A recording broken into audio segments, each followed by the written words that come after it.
Hello and welcome to Willow Talk in the studio out in Peacock with Brad Haddin and his many hats. No, literally many hats. He doesn't coach everywhere. He wears. He's got a lot of hats, and he's got the Goodyear blimp one on today. Yeah, how are your hats? Very good, everyone. Keep sending them in. I'm actually excited today, not just for cricket. I enjoyed Mitch Moses' show last night at the MCG. What a cauldron! New South Wales beating Queensland. So I know we're a cricket show, but I'm excited about that. For various parts of Australia and the world, rugby league we're talking about State of Origin. New South Wales obliterated Queensland last night, so you've got some happy people talking to you right now. But we will stick it to cricket, won't we, Alyssa Healy, unless you want to talk rugby league? Good luck at Suncorp, that's all I'll say. Are you a Queensland fan? You are not. State of Origin, guys. Oh, my God. Where were you born? I born? turned it off at halftime. Where were you born? On the Gold Coast. How old were you when you moved down here? I've never played sport for Queensland. I've ever played for New South Wales, but it is called State of Origin. You can't swap, mate. You can't say I'm you New South Wales. You still haven't said you're a Queensland supporter yet. Only if I pull out the maroon shirt 3 days a year and I get in trouble. Are we going to go ahead with this podcast? I don't know. We could be done. That was Willow Talk, everyone. Hope you enjoyed it. Anyway, back to the cricket. We'll have a new host next week too. Oh, revelation. Now, get on the cricket quick. We're going to review Australia's T20 World Cup campaign. What else we're going to do? We're going to discuss South Africa through to a World Cup final in men's cricket. Okay, they've won a Champions Trophy before, but that was in another lifetime. In another lifetime, they finally got over their semi-final hex. Makes you happy for them. Yeah? Surely everyone's on South African bandwagon now. Surely. True test is here. Hads, you happy for him? I'm happy for him. Yeah. I'm very happy for him, actually. Well done, well done. And well done, Afghanistan, for making it through to the semi-final. So we'll review that one. We're going to reminisce about the international career of David Warner. It felt like the quietest end to an international career of anyone we can remember because it happened on the other side of the world, happened in a T20 World Cup. If it happens here in Australia, there's a bit more fanfare, yeah? Is it definite? He's actually done? Completely finished? Yeah, definite. I think we celebrated David Warner's career at the end of the Sydney Test match. I think he had a great send-off there. He played great throughout the summer, and this was just to go off and enjoy a couple of games of golf in the States on the way home. Lose that anxiety of wake up every morning having to perform in international cricket. It's a great day when you retire. But we will eulogise about his career a bit later on, a little bit. We'll give you the full list of numbers, and I'm going to ask you guys favourite David Warner innings. So, and our listeners, you can chime in as well. And we're going to finish with a long list of sundries, including another video from another listener, and it involves a wicketkeeper and a questionable act. So I'll ask you guys about it a bit later on in your opinion. So looking forward to that. Now, before we get into it properly, thank you if you've already rated us on Spotify, given us a review on Apple, or sent us a DM. Dave on Apple Podcasts left a review saying, as a fellow wicketkeeper, I can't get enough of Brad Haddin and El Capitan. I think it's La Capitan. I think that's the feminine. Anyway, I'll take it. Whatever. The captain. And a nod. Oh, no, that's the next one. Mr. Peacock, love your work of controlling those two. Sorry, I had to get that in. And love being called Mr. The irony, Dave, is that he doesn't. He just facilitates. Facilitates. And Tom the Pom, love that name, on Instagram, dropped us a message on Instagram saying he loves the show and gave a nod to Hads for picking Afghanistan and about 5 other teams to make the semi-final. So well done, Hads. Well, interesting. I knew I liked some Poms, and Tom's the first one at the top of the list because I did say a long time back that Afghanistan would make the last four, and you've given me a hard time. I'm lucky I haven't gone to HR, but listen to this. The final will be Australia v India. I nearly went South Africa, but Australia v India, that's the obvious choice. And my last four, Australia, India, South Africa, and Afghanistan. Afghanistan? Yeah, I think there's... Well, you were still wrong anyway. Your phone went to sleep. It got bored. Mate, come on. Technology. Gets better. I think there's the surface in the West Indies is going to suit their attack. They had 9 players in the IPL. Yeah. So this is a form of the game. You've got Rashid Khan, Noor Ahmed. You've got some quality spinners, and they're getting a lot of experience. Just learn you two. Just last time. These conditions are going to suit. If they can find runs, they're going This is a typical Haddin Hail Mary because he knows. This is not a Hail Mary. No, he knows that he says this and it just disappears into the universe, the metaverse. Hasn't disappeared. If nothing happens, but if it comes off, producer Sam puts it up on Instagram. This is warlike. This prediction. There's nothing to lose. I don't think it's that bold. Well done, Hads. Happy for you. How's the 58 feel right about now, though? Well, I tell you what, I was lucky. I was about to send you to HR, but I accept the apology and we'll move on. It's people and culture now, mate. Come on. Yeah. Well done, Bradley. Well done. Thanks. And you nearly called Bangladesh over Afghanistan as well in the must-win game in the Super 8s for Afghanistan. So, yeah, he's not a bad tipster. Well, that would have been different. There's a hamstring injury that that ruined that. So you can nearly give me half of that because that sniper, he ruined it for me. Gulbadine, he's got the instant remedy for hamstring issues, and it's confused chiros and physios and osteopaths the world over for many a year. But that's how to get over it. I'm so glad that Ian Smith was on commentary in that moment when he came back on and absolutely laid into him. I thought that was awesome. Okay. We're going to start, though, Australia's World Cup campaign, where it went wrong. I'll throw a few facts and figures to you. You can pick one of these or maybe just might have a different opinion. It's up to you guys, obviously. It's your show. Fielding, 14 drop catches. Lower order, Tim David, average 15. Matty Wade, 14. Mitch Marsh, 107 runs at 20. Strike rate of 116, didn't bowl. Mitch Stark, 5 wickets at 31. Economy of 8.5. Stoinis, 10 wickets, but economy of nearly 9. Were there problems there, or was it something else? I mean, you could look at all of those things and think that they could all play a part. I'm going to pinpoint the fielding. I still think that's where it went wrong. It was really costly at the end of the day, and you look at the Afghanistan game in particular. To drop as many catches as we did and miss opportunities in that fixture basically cost us a spot in the semi-final. So I'm going to pinpoint it at fielding, but I mean, I think overall it was probably just everything didn't quite go to plan. Yeah, to me, the obvious one's the fielding. It was not like this Australian group. We've seen the 50-over World Cup. When the game was there to be won, their fielding was the point of difference. And this time it wasn't. Good thing is we're still creating chances. I think, and I know you can't say this, but I think the Stark selection was a really big one. Well, I totally agree still. And the more I think about it, the more it annoys me, just as a fan, because as I said before on the previous podcast, a fan of common sense. It gave Afghanistan a boost and took away one of our powers, and it was franked by the fact that we get to the semi-final and Gurbaz gets out to a big, tall left-hander.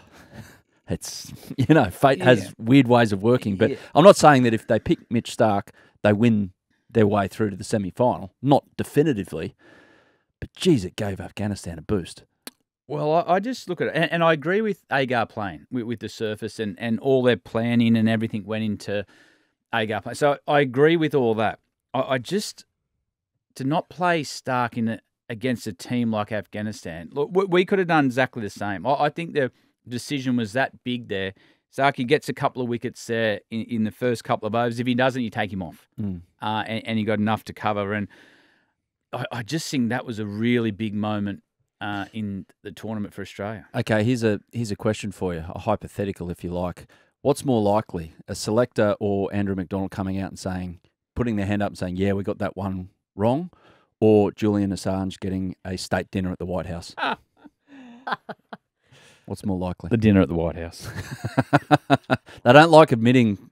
Yeah, and okay, well, they might still think, no, we got that one right, we just didn't execute, which is fair enough. Well, they got the decision right to play Agar. Yeah, I just think they left the wrong fast bowler out for that team. I know all their planning, everything leading into that game said play 2 spinners on that surface. I agree with all that. I just think they missed a trick with not having the wicket taker up front. You want to move on? I'd just like it noted I didn't pay either of these two to say any of that. No, it's true. Like I wholeheartedly believe that. It's I swear on my kids that I'm not just saying it because of the room that we're sitting in. I swear to God, or that we know Mitch. Yeah. It's just it just zapped my brain. Yeah. That whole decision. Anyway, there were other things that went wrong. There were things that went right as well. I mean, Adam Zampa, 13 wickets in 7 matches, economy of 6.5. Josh Hazlewood, 6 wickets, economy of 6. Paddy Cummins, 2 hat-tricks. At the end of innings, of course, when everyone's going the slog, the tonk. Travis Head, 255 runs, at a strike rate of 158. Stoinis, 169 runs at 42, strike rate of 164. So the template was there. And again, we get back to that Afghanistan game. Not a lot was completely off track going into that game. Well, we only had one bad game. That one. Yeah. The India versus Australia game, that can go anyway. They're both two heavyweights of world cricket. And if you have a really close look at it, and the Australian selectors and coaching staff will do that, but they had one bad game against Afghanistan. Cost you. And this time we had it at the wrong time. What we've done in previous tours is had that bad game maybe early in the tour and we're peaking at the right time. This time we probably didn't peak at the right time. Yeah, I agree. It was just bad timing maybe of the loss, but at the same time, it just shows the strength now across international cricket. In the men's game, we can speak about the women's game, but the men's game is like you can't afford to have a slightly off night against some teams that traditionally maybe you could have a slightly off night and still get away with the result. Teams are getting better and better and more experienced around the world that you've got to come in and be on from ball one. Otherwise, these teams are going to beat you and they're going to show you up. Especially in a World Cup where everything's condensed and weather is a factor, like it was. Yeah. Like hamstrings. All of a sudden, the rain string. Yeah, all of a sudden, he's got to live with that. That's a poor look. Yeah, I think you'll be right. Not happy with it. No, not happy with it. So what do you do about it though? Well, that's it. I would have made them finish the over. Yeah. Yep. That was the guy on the ground. Well, or take him off. No, finish the over. Then we're not going off for rain. Finish the over. Give them a couple of free hits. So I see it in football. All that stuff happens all the time. Obviously, I'm talking soccer at the moment because everyone's trying to con the ref. That's part of the game, unfortunately, and there's nothing you can do about it. But what you can do if you're the umpire or the ref is say, go and get your treatment off the ground. And if you're suspicious, and I've seen refs do this before, if they're suspicious that this guy's just having trying to cheat. Basically. He did. That's what he's trying to do. He took a dive. They take him off, and they can wave him back on straight away when play resumes. He can just stay off for 3, 4, get it treated properly, make sure everything's okay, if you know what I mean, and stays off for 3 or 4 balls. How's that? Is that a fair kind of summation of doing things and being a fielder down? But it comes back. I agree, and I think it's a valid point. It comes back to this whole spirit of cricket thing, and it'll come up later again, and we'll talk about it and say like it's not ideal, but. It's not, the spirit of cricket isn't written down like the laws of the game. So technically he did nothing wrong. Yes, it's a bad look and yes, it's against the spirit of the game. But once again, the spirit of cricket isn't a defined set of laws that we have to play by. It's a cloud. You don't know where it starts, how it gets there, Correct. And where it finishes. So we can sit here and go, oh, it's a bad look, but there's nothing illegal about it, which is the beauty of our sport. It's like we're governed by this spirit of cricket, which some teams abide by, some teams don't. Some teams probably never grew up with the spirit of cricket. So it's a really interesting dynamic in our sport. Well, we always talk about the line in the spirit of cricket. Yeah. So say, for example, and Rashid Khan didn't like it. You've seen his reaction. So he didn't like it for one. Yep. Jonathan Trott, he had a different idea. Say, for example, Rashid Khan moved fine leg up. Brings him up into the circle, push third man back, and goes, you know what? No, I've got that wrong. Talking to the bowler, change that field, put deep point out, brought mid wicket up. I can live with that. Yeah. But when you're standing there, the coach is telling you to slow it down, and all of a sudden you've grabbed your hamstring. Standing it slipped too. Mate, I'm old, and I know when I try to go through the gap at touch footy now, sometimes your hamstring goes, but I've never, ever pulled one standing still. And I think that's where the line is. That where I would have liked the umpire there, the common sense approach to say, deep square comes up, everything goes back. The umpire goes, come on, captain. You go, yeah, mate, I've just got to get my feel right. And you can make an argument for that. For this one, I reckon they should have just said, get up, you can go off, but you're finishing the over. I don't care how wet it is, grab a towel, finish the over, and give Bangladesh a chance. Yeah. I think there should be something to be said about if a fielder goes down injured in the middle of an over, leaves the field to get treatment. You can't have treatment out. If it's a bowler and they've done something, yeah. If it's a batter and they've been hit, yeah. But if it's or a wicket keeper if they've been hit in the face, yeah. But if it's some kind of injury like that, leave the field. That wasn't an injury. No, I know it's not. That happens. I know it's not. He But just took a dive. Yeah, but he would have had to be carried off like the way that it was. So that what would I'm have saying taken is, time. though, it will stop them. Do we really need to go down to one less fielder here? Here's one. Yeah. We'll never, ever see that in the game again. Yeah, we will. No, we won't. Yeah, we will. Not that extreme. If you've got the opportunity to win a game, No. yes, things will happen like that. No. Ever. I'll play this back to you. It'll never happen. Not that extreme. As I said, you can play with the line in the game. Yeah. And you would have done it as captain. We've all done it as captain to slow the game down. No. Something so extreme won't happen. Yeah, it will. Casting vote? It'll happen. Yeah. It'll happen again. 2-1. Sam, Get that. just in tape, your- hold that, record that, because we will play that back. Okay, back to Australia. Ages at the time of the next T20 World Cup, which is held in Sri Lanka and India. I'm pretty sure Sri Lanka are the host hub there, and then they added India because Sri Lanka don't have enough grounds to host that. Because they're smart. Scheduled for February 2026, so straight off an Australian summer. But we've got, these are the ages at the next World Cup. Wade, 38. Maxwell, 37. Starkey, 36. Stoinis, 36. Hazelwood, 35. Marsh, 34. Zampa, 34. Cummins, 32. He's only 30. 31. Oh, he's older. Ashton Agar, 32. Travis Head, 32. Nathan Ellis, 31. Inglis, 31. David, 30. And the bub, Cameron Green, 26. That's an old profile. So, what do we do the next 2 years? Do we rejuvenate straight away? Do we gradually do it? How do you see it playing out? Well, I almost think you need to go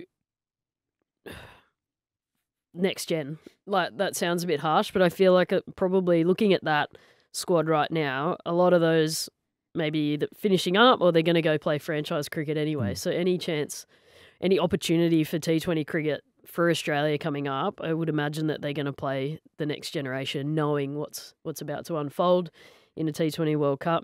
You look at that, you can't imagine a whole heap of them are going to go through to the next one. You never know. I'm not retiring anyone on the spot, but that's also after a home Ashes, isn't it? So a lot of those older guys playing 3 formats could be really interesting. But yeah, I would take the opportunity, any T20 internationals moving forward, to take the next generation. Yeah, you might cop a few losses here and there, but I mean, it's about the bigger picture, and that's winning a trophy. And that should be, if we're having these things every 2 years, then that places huge emphasis surely on the Big Bash to be your selection trial. Okay, a lot of these guys they're going to play overseas. Like a guy like Tim David as well. I'm a little concerned about him is that he's just pinch hitting around the world, so he's got no base. I'm sure he has people in his life that he relies on to say, hey, what do you reckon of this? What do you reckon of this? But he's going around here, there, and everywhere, picking up great money, and good on him. It's furnishing a lifestyle. But is it best to prepare yourself to play for Australia at this level? Well, Tim Davis is a really good example because he's not involved in any high-performance system. And playing for Australia and playing in World Cups is a different breed to playing franchise cricket. And probably he wasn't quite at his peak there. He doesn't train with the intensity that the rest of the players will because he's not involved in that. Yes, you're franchise cricket, and that's a great living. He's making a great lifestyle, and I like the way he's doing it. So he's an interesting one because he hasn't quite come up at the World Cup. And is that because of the standard he's trained at? Is it because he's franchise hopping and missing the intensity of a state program? So you see firsthand, you know it firsthand after you work with Punjab, what the level of intensity is like at an IPL training session as opposed to an international session.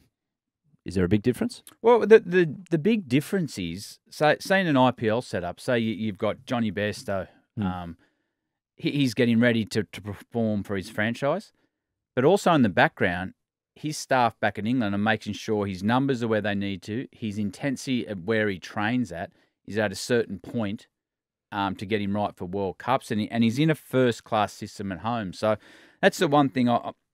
It'll be interesting if Tim David has the appetite to get involved in a state system. But is the Australian national team set up involved in that coverage of Tim David when he's overseas? Yeah, they would be, because he would have been a player of interest. He'd have been a player of interest for the World Cup. But we're looking at selections there. That'll naturally happen. Like, I'm looking at these 3 one-days in Scotland. Oh, the golf trip one. The only way Stark, Cummo and Hazelwood are going is that they can get on the golf course. There's 100%. They don't need to play that leading into a huge Indian summer. So they're going. Yeah, well, they've all got the bug. I think from all reports, that was a bit of a, we'll see how we go trip. I think it's now a definite. So, yeah. Well, that's interesting from a performance point of view, because that's a great opportunity there. We've got a huge summer with India. Do we keep our guys back here, play first-class cricket, get ready? And I think naturally you'll see a change. So, that just to say the schedule, it's Scotland away early September. That folds into a white ball tour of England as well in September. And then Pakistan are here for 3 T20s and a white ball tour, I'm pretty sure, as well, mid-November here on Australian soil. Sorry, Hills? Well, no, I was just thinking, looking at that schedule, what a great opportunity to play guys that are playing in the 100, or some Aussie guys that are playing some cricket over in the UK in those 2 series. Not make your, whether they're the big quicks or your batters, whoever it might be, not make them travel the other side of the world, stay at home, get prepared for what is going to be a huge summer. What a great opportunity to give to guys that are playing cricket over there already. Wouldn't want anyone to go on one of those tours and do a hamstring Hads. I would not take one Test player on those tours? No, not on those ones. All the guys getting ready to play India. Would you make them play Shield? If they need to. Depends on how many games they need to. I'd give them a really good break, let them have a pre-season, especially the fast bowlers. They got 5 Test matches.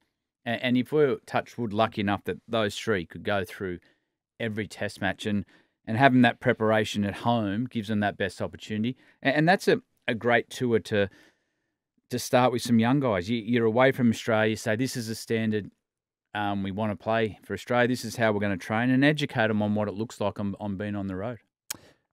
So back to the T20 World Cup, which continues. Obviously, we sit here before England play India. We'll have a little quick word about that, but it'll burn quickly because the match happens overnight as we're sitting here. But we do know the fact that South Africa have done it. They beat Afghanistan by 9 wickets to advance to their first final of a major ICC event, i.e. not Champions Trophy, a World Cup. All started in 92, didn't it? With that disaster at the SCG when the rain came at the wrong time. Did that not reconfigure, from memory, how they do those rain-adjusted scores? I'm pretty sure that it went from, I think it was like 22 off 9 they needed, and they came back on after a short delay to 22 off 1 or something ridiculous. It was hideous. I can say anything here. You know why? Because, bless his soul, Frank Duckworth has passed recently, so I can say anything, and I've got no one who can fix me.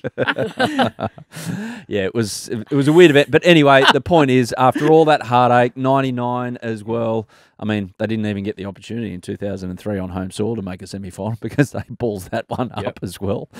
But they've done it. Good on them. Happy for them. You had Rabada in camp with you for a while at the IPL. Did he have this in mind? Was he confident that this was going to happen? I think that South Africa were going in this. They had some new blood coming in. I think Aiden Markram, it was a big one as well. His captaincy, if you look at the last 2 South African 2020 comps, he's captained the winning team.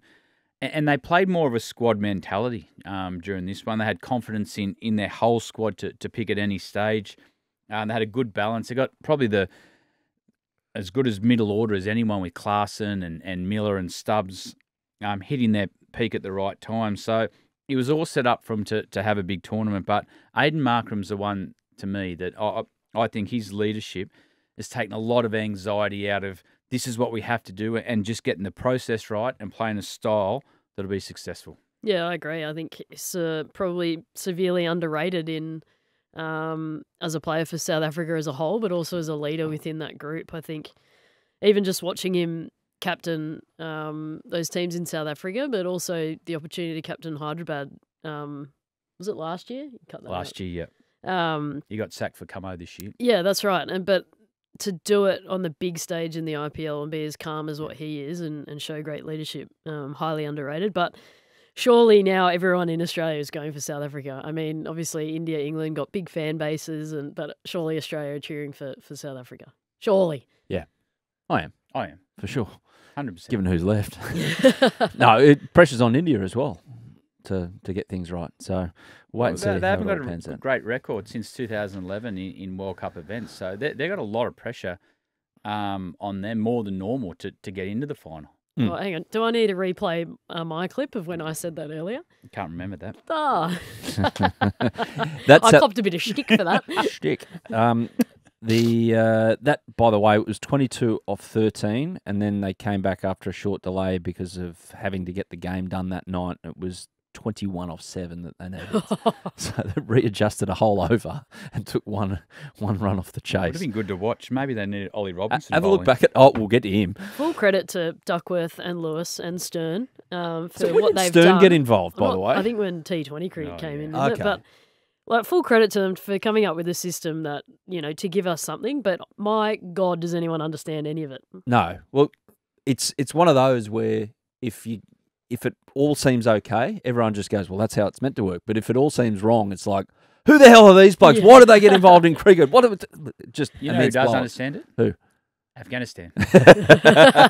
Jonathan Trott. Exactly. A quick one on India, England. How do you see matchups playing out? For instance, like with the bat, Rohit, Butler, who goes off there? Kuldeep, Adil Rashid, Archer, Bumrah with the ball. Those two matchups as well. Where's it defined? I can't pick this one. Yeah, neither can I. I was hoping that you're not going to ask us who. Oh, wait, there it is. Who wins? But I don't want to answer because I actually have no idea. It's quite literally whoever turns up this evening and plays the best cricket, I think is going to win. India are under the pump. England are playing some really. That's the broadest answer you could have I know because possibly come up I with in genuinely don't know. I mean, England are playing this really exciting brand of free-flowing cricket, but can you do it in a semi-final in a World Cup that against Jasprit Bumrah? against India? Correct. But will India be able to get themselves over the line as well, knowing, the record? But it's going to be exciting. Yeah. I think England are interesting because they thought they were out of the tournament 2 weeks ago. Yeah. And now they're playing this style of cricket where I think they still think they might be out of the tournament every time they go out to bat. Yeah. They're playing like we've got nothing to lose. And when you start to think like that, you become a dangerous team. Whether the enormity of this game will change their thought process, but I don't think so. And I'm looking at two bowlers to make a difference here. Archer. Mm-hmm. I think he's got a great opportunity just to grab the ball and say, you know what, I'm not worried about runs. If I can get 3 wickets here in the power play and get rid of Rohit Sharma and Kohli, all of a sudden it's a different game. And then Bumrah. He's going to decide most games if he gets it right. So, but you know what you're going to get from Bumrah. You know he's going to, well, you don't. No, in terms of you know you're going to get high quality. I mean, it's a miracle. I reckon it's a miracle that England get him away for more than 25 without losing a wicket off his 4 overs. You would take that. But then the worrying thing down the other end is Arshdeep's not going really well, right? Yeah. So then it's like, well, you go and attack him and you get out, then it brings Bumrah back into the game. So it'll be really interesting. I would take Bumrah on. What? Just dance down the wicket and him out of the ground? Well, Phil Salt can't play any other way. Yep. I would just say, you know what? Take him on. Arshdeep's bowled really well off the back of Bumrah shutting down the game. Mm-hmm. I would send my batters out there, and I'd be happy to lose one of my openers or two to say, take him on, and see if it does come off, how the other bowlers respond. I've watched a lot of Hads playing cricket, and I can imagine him just running down the wicket at Bumrah. But you do straight back down the ground. But yeah, I think you got it to win a World Cup event. Yeah. You've got to be brave at some time. And I know you sit in the meeting, and the first thing you talk about is, we've got to get through him, and then you got to go extra hard at the other end. See, I'm saying, you know what? Let the dogs out. Go. So if he goes for 45, you're going to come back with that clip next week? Yeah, I've already got it. You're recording on your own phone. I just think you can't go into a semi-final thinking, let's just get through him, because your mindset changes. If you say that to Salt and Butler, all of a sudden you're asking them to do something unnatural. Fair enough. Rain forecast throughout the day, by the way. No reserve day, but there's over 4 hours of extra time available, which was the problem for South Africa in 1992 because they didn't want extra time on the game. A minimum of 10 overs required to constitute a match. India advance if it's a washout. So I wonder if we're going to see any dodgy hamstrings at 8.5 overs if there's a big black cloud coming over them. Will never happen again. Okay, definitively, last one. Who wins? Who's playing South Africa in the final? Pick one. I think it's going to be India. England. Ooh. There you go. Do I get a casting vote or Go on. You don't care? No, we care. I reckon it's a tie. That means India go through. A tie. Yeah. It can't be a tie, though. Why not? Super overs. Oh, yeah, true. What happens if it's a tie in super over? You go again. You keep going. They've got 4 Unlimited extra super hours. overs. 4 extra hours. And they might decide that rule depending on how it works with India. So, So Yeah. after, after 142 ball super over, good point. Check your DMs later. Yeah. Good luck with that IPL contract. I'm not next year. checking my DMs Yeah. anymore. After India. the prick I'll go that India, used me but last just. A little spell. Back in a moment, talking about David Warner and these list of sundries, including this unbelievable video we've had sent in, and we'll get the opinions of the learned two with us. David Warner has now, we think, probably played his last match for Australia in cricket until he joins the Legends Tour with the fill-up with Hads and his mates. He finishes with 112 tests, 161 one-dayers, 110 T20s, and an incredible record of an average of 33 in T20s, 45 in one-dayers, 45 pretty much in test matches, centuries galore in all formats, runs galore in all formats. Just trying to do the maths here. It's around 18,000 runs all up for Australia, which is incredible. 2 50-over World Cup winners' medals, 1 T20 World Cup win, a World Test Championship, multiple Ashes, multiple Test series, multiple bilateral series, 3 Allen Borders as well, medals. Most Test runs by an Aussie opener, most T20 international runs for a man, and 12 matches as captain, won 11 out of 12 before that all ended because of you-know-what. But, okay, here's one for you. Favourite David Warner innings in Australian colours? I can't remember the year. It was at Cape Town. He got back-to-back hundreds. Yeah. And took Dale Steyn on at the top of his power. Were you there? Yep. Yeah. And what was the intent that you got out of him before he did it? Like, did he say he was going to do it, or he just went? He said that before every innings. He said, "I'm going to hit this guy out of the attack." But take that was 100 both innings, and the way he took Morkel on, I think it's when Clark broke his shoulder actually, and Ryan Harris got the wicket off the last 4 in the last session to get rid of Morkel, but.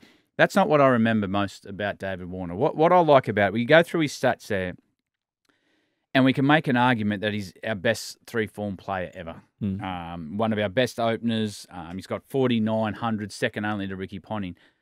What I like best about his career, he did it his way. He copped some flack at time. There was some that loved him. At stages, kids loved the way he's played. They were the switch hit. He did his career his way, and you've got to be pretty mentally strong what he went through to do things his way. Interesting you say that because I was there and you were coaching, but I was just watching on because I happened to be in the country at the time of when he came back from the ban, and it was World Cup into Ashes. Yeah. And you could see there was no pop about him. There was no I'm here presence. It was just blending in, and he was trying to be nice to the crowd. He was trying to be nice, like laughing, like almost just got out and walking back. That's not David Warner. No, and it changed. He generally got back to that as well. But yeah, that's what kind of made a career for him. Well, I started with him at grade cricket at Eastern Suburbs, and I remember he came through as a 16-year-old, and I remember batting with him, and the spinner was bowling. He goes, "I'm going to hit him for 6 right-handed." I said, "No, you're not. Just like do what you have to do." He goes, "I will." I said, "You won't." Anyway, he goes, bang, bang, 2 6s right-handed. Oh. He said, "Told you." And I said, "What do you reckon now?" I said, "Watch the ball." What do you say? Like, I would never, ever think to do something like that. He or you might, you a lot younger than me. Nope. But I would never, ever thought about doing that. Yeah. And the point I made before, he did things his own way. He's an entertainer. And I think that's one of the things he'll be remembered most for. Yeah, I can't really pinpoint a specific innings, but I think it was was it last summer, maybe the summer before, he was under the pump big time. There's a lot of talk already about his retirement, whether he was going to play, and he came out and he made 100 in an ODI game. I think it was either Adelaide or the MCG, but I can't remember. This is a bad story, but he came out and made 100, go to the old Yahoo leap, and I just thought, like, resilience sums him up. I mean, for a guy, he would have copped so much flack throughout the middle of the year, telling him how he's going to get dropped and shouldn't be playing this format anymore. He should be doing this, should be doing that. He's been told that his whole career. To come out and just break the shackles like that. My one's kind of cool. My one's kind of along the same lines. Like we all see him score at the rate he did, and he kind of reimagined how you can score at the top of the order. But the one that kind of sticks out for me is the South Africa double ton, because he was going to get dropped. Like MCG. I don't know how he was not going to get dropped, put it that way. And then he came out and it was stinking hot. The South African attack was pretty flat. It was a hard test match to play on, and he just grafted away to a double ton and cramped up without anything trying to put on the con job or anything like that. But he was in all sorts at the end of it. But he just he readied himself, even though he wasn't in the greatest nick. It was like, okay, I've got this giant chip on my shoulder again, and I'm going to prove all you so-and-so's wrong. And he did it. He was kind of just what we needed. Like, as an opening bat, yes, he was exciting. He played with flair, but he was gritty. And he had a bit of mongrel about him, and I felt like that's what we need at times. You need that. It's sort of the Aussie way a little bit. We needed someone like David Warner, and yes, he might retire and go out as a bit of a villain, which is kind of sad when you look at the numbers that he's got. But his career's been quite, controversial at times. I'm sure we'll all read about it in his book. But, I mean, look at those numbers, and hands down, he's got to be one of the best all-format players for Australia that we've seen. You know what I liked about him, and just thinking about it now, is that he was a rascal. And why you want rascals in your team? Because no matter what the situation of the game is, they will walk into the fire. They'll only think one way. Oh, we've got to get through this next half an hour. He goes, well, I can get 100 in that next half hour. And you go, well, I don't know if you can. Anyway, they get 100. Like, you want them in your team because, one, they'll entertain, but two, that you're never out of the game. And you need those rascals. When you're picking cricket teams, as you have guys that do a job, I always look, who's the rascals that are going to walk into the fire, have no fear when the game's on the line? And David Warner was one of those players. And it's at this point that we mentioned that any probably South African, English, Kiwi listeners, if you want to reach for the Listerine because of that taste in your mouth after we've just spoken so glowingly about David Warner, go for it, guys. So unlucky. He was one of ours and not one of yours. And I'm sure if he was one of yours, you would have had a different opinion. I mean, that's the thing. Like, if he was playing for New Zealand or playing for England, he would have been absolutely loved by their fans.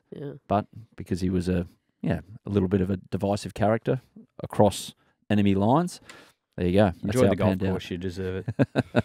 Sundries. Let's get to sundries. And we mentioned it before, but Frank Duckworth, the co-creator of the Duckworth-Lewis model for weather-affected matches, has passed away at the age of 84. But we said it before. Thank you, Frank, for your part in bringing it to us. Again, why did they add the extra one? Was it because of T20? I think T20 cricket kind of changed it. It's not that it became irrelevant, but it made it rather difficult. I wonder if it was hard for Duckworth and Lewis to say to Stern, you know what? Okay, we'll add you to this. It's like when Price and Waterhouse sat around a table and said, this dude Coopers wants in. And he reckons he should be on the name and everything like that. How hard it would have been to just hand over and go, okay, you can be one of us. I want to know why Stern wanted to be a part of it. I mean, if they grew up playing cricket and they knew how he spoke about the DLS system, to go, I'll have a go. But people who are that way inclined with loving stats and everything like that, that's their chance. That's their chance to affect the game, and they think it's for the better. And I'd actually agree that it's for the better. There's a misprint here. What? He's actually 87. Yeah? He's lost a few days for rain here. Okay. Dad joke. Is that going in the... I hope that gets a run in the eulogy from one of his loved ones. I hope he left a book on how we can understand it. Okay. What you don't need to. Process was. That'd be cool. Yeah. Do you understand how, I don't know, currency conversion works? Yeah. Yep. No, but how currency values when you're go asked up and to do down. Something, get cash. Yeah. and get euro or US dollars and not Australian but dollars. You don't know what makes all you need to know. those numbers fluctuate. Yeah, you just grab it. What? How? Oh, just kidding. Yeah, exactly. It's called US Google. dollars. Yeah. Anyway, you'd know. Now, there's a new podcast series out by the team at cricket.com.au. Why are we giving this a rap? No, they're a good mob. Producer Sammy used to work for it. No, we will give this a rap, absolutely, at cricket.com.au called Stories After Stumps. It's a doco-style series, and the first episode is out now called Bevan Sent on Tasmania's recruitment of Michael Bevan from New South Wales in his first season with the Tigers. Hads, what was it like for you when you found out that Bevan was going and giving up his baggy green, blue for Tasmania? I was pissed off, actually. And playing against him, what was that like? Oh, I tell After you, rooming with him. I tell you, one day we did play against him, but I was pissed off when Bevo left. Well, I think though we won the comp next year, but I was captain the next year, and I was thinking, "Buck of that! I want Bevo on the team." He was one of those. He's in the top 3 players I've ever played with. I've seen him do things on the cricket field that others can't do. I remember everything was about the stigma about the way he played fast bowling. I've never seen anyone take on fast bowling as good as Michael Bevan in state cricket. And I remember when he went to Tassie and we were playing on a flat wicket down at Tasmania, and Stuart Clark and I, we sort of got into him a bit. We said, oh, well, we get into Bevan. No, we'll leave him to start with. Don't say a word just in case he decides to ruin the game. That didn't work. He was on 60, so we started to sledge him. And he got to 120. And I said, what are we going to do now? I said, well, bounce him. Then he got to 160. And I remember going off at tee. He said, what are you going to do now? I said, I don't know. Let's hope he gets bored and they decide to declare and make a game of it. We won the game in the end, but he was as good a player as I've ever played with. But, yeah, I was pissed when he went to Tassie. No, I love these stories about how things happen, which kind of you look at it and you go, how did that happen? But that doesn't make sense. But, yeah, the guys at cricket.com.au have done a great job with this. Stories After Stumps. That's that one. Ollie Robinson, guys. Oh. So he's the owner now of an unwanted record. He now owns the record for the most expensive over in county championship history. And that's a damn long time and a lot of matches, just quietly. Like county championship started, I reckon, when W.G. Grace was still in a womb. That's how long ago we're talking about. But Ollie, unfortunately, he's in the books after conceding 43 against Leicestershire in Sussex. No balls are worth 2 runs in county cricket. He's over. 6 plus a no ball. 4, 6, 4, 6 plus a no ball. 4, another no ball, 6, 1. So he tied it up at the end there. Well done, Ollie. All off the bat of Lewis Kimber, who scored 243 from 127, 24s, 21 sixes, which is the most sixes in a county innings. But Ollie Robinson, we salute you. The little nip backer didn't work that day. Yeah, you sent me this. What was it again? He posted a video of him taking a wicket. It was a great ball to get the wicket. But what did he call it? I'm a firm believer in that karma works really quickly, especially in elite sport. And yeah, there was a video circulating on Instagram that he may have put up himself of his little nip backer that got someone out. And he titled it that. Yeah, in the 50 over competition, I think. And then the next game that happens. Yeah, so. He's actually put out a video of this. It's called "Go Fucking Fetch It." So that's the tag on it. So I don't give a shit what Ollie Robinson's done. Well, it's just the karma works really quickly, and I mean, you play a lot of golf as well, and like you could make a comment about someone doing something over the other side of the golf course, and it'll happen to you straight away. Exactly. So it's just don't tempt fate. What happened in the first Ashes test? We won the test match. Lino and Camo put the partnership on. Did he come out and say, well, what did he say? We won the game. I don't think he started the moral victory. Yeah, he started that train of thought. Maybe that was a moral victory as well, where he got a dot off the last ball. Move on, Adam. Okay, another video. This one from Thomas on Instagram. He sent us a video of a questionable stumping appeal from a county match between Northants and Glamorgan. Now, I'm going to go through it again for our listeners. We'll attach the video and you can go and have a look at the video. Just look up Lewis McManus. So, Lewis throws down the stumps after catching a dot ball with the batter in his crease. Does the Bairstow carry. Rolls it in, hits the stumps, batter was home though. The batter then goes out to pick up the bails, which have gone everywhere. Nice guy, as you do. Then McManus sees it, he's out of his crease, He runs up, gets the ball, removes the stump while holding the ball, and makes an appeal to the square leg umpire. Thoughts? I don't even want to comment. Why? It's filthy. It's filthy, yeah. It is. It's filthy. They can that never, ever, Never. never, ever react or even comment on the Carey Bairstow thing Never. ever again. Because Because that of this? is so much worse than anything else that I've seen. And that's in the English competition. I don't... What are they cultivating over there? Well, what is he thinking? I mean, all the keepers generally like one another right around the world. There's a few that aren't quite in the club. This bloke's out of the club. Out of the club? You can't do that. Banned? You can't do that. You can't do that. Taking away his membership Mate, card? the first, when he had to go, hit the stumps, the batter got back in, ball's dead, picks up. What's your mindset like even thinking about that then? I've seen an international keeper scoop a ball up on the half volley and claim it as a catch and it being given Who'd out. you do that against? I'm not going to say that. England, yeah. To be fair, I accidentally did that against England. You can't accidentally do that. But this is so much worse than that. And when that was replayed on the big screen and the keeper followed it up with it after it was given out. But this is so much worse. So much worse. He's not in the club. Keep them coming, listeners. Things like this, we love getting it. We got it from, I'd say, a few, and we did notice it as well on socials. But Thomas, a listener, thank you, mate, for sending that one through and getting a rather forthright response from our 2 wicket keepers. Just keep sending it through, especially if it's from England. Exactly. Finally, the Indoor Cricket National Championships begin this weekend in Melbourne. You guys play indoor cricket? Yep. Yeah? Heels? Nah, I'd get out a lot. I hit him in the air. I'm surprised you played. Yeah. You also hit it a lot in the air. I just bunted down. Hit the top net. I didn't. Did you enjoy it? Yeah, I played when I was young. My dad actually reckons, I don't agree with him, but indoor cricket was what helped my wicket keeping. Really? Because you're up to the stumps all the time. You remember you used to wear one glove, it goes down leg side, you flick your hand out and run them out at the non-strikers. But he actually thought indoor cricket gave me a bit of a point of difference when I was coming through as a young kid. I don't reckon I'd enjoy playing it, especially the nearest one to the bat in front of the thing with the new bats. If they're using, I don't know what indoor cricket use, I don't know if there's a limitation on how powerful the bats can be, but that couldn't be an enjoyable experience. But that's the beauty about indoor cricket.